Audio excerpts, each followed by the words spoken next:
সাকিব আল হাসানকে আন্তর্জাতিক ক্রিকেটে নিয়মিত পাওয়া না পাওয়ার অনিশ্চয়তা তৈরি হয়েছে অনেকদিন ধরে।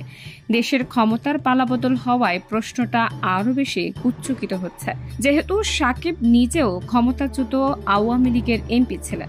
আসন্ন পাকিস্তান সফরের 2 টেস্টেও তাই তার খেলা নিয়ে আলোচনা ছিল। তবে সব জল্পনা একপাশে সরিয়ে গতকাল ঘোষিত 16 সদস্যের দলে আছেন সাকিবের নাম।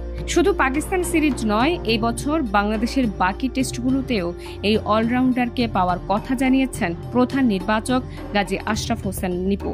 আজ মিরপুর শেরেবাংলা স্টেডিয়ামে গাজী আশরাফ বলেছেন, জিম্বাবুয়ের সিরিজের সময় তার কাছে আমরা সংক্ষিপ্ত পরিকল্পনা জানতে চেয়েছিলাম। আমাদের অনেকগুলো টেস্ট ম্যাচ আছে, ডিসেম্বর পর্যন্ত 8টা টেস্ট খেলব। সেখানে সে আমাদের আশ্বস্ত করেছে সবগুলো টেস্ট খেলবেন, প্রত্যেকটা সিরিজের আগে সব অনুশীলন সেশনে থাকবেন। যদিও পাকিস্তান সফরের আগে দলের সঙ্গে কোনো অনুশীলন সেশনেই দেখা যায়নি সাকিবকে। এ সময় তিনি যুক্তরাষ্ট্রের franchise tournament major league cricket ও কানাডার গ্লোবাল টি20 লিগে খেলেছেন।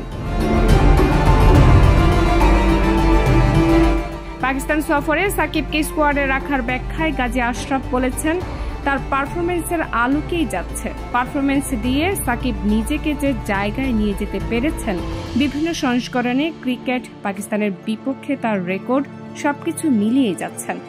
14-15 তারিখ তিনি হয়তো দলের সঙ্গে যোগ দেবেন।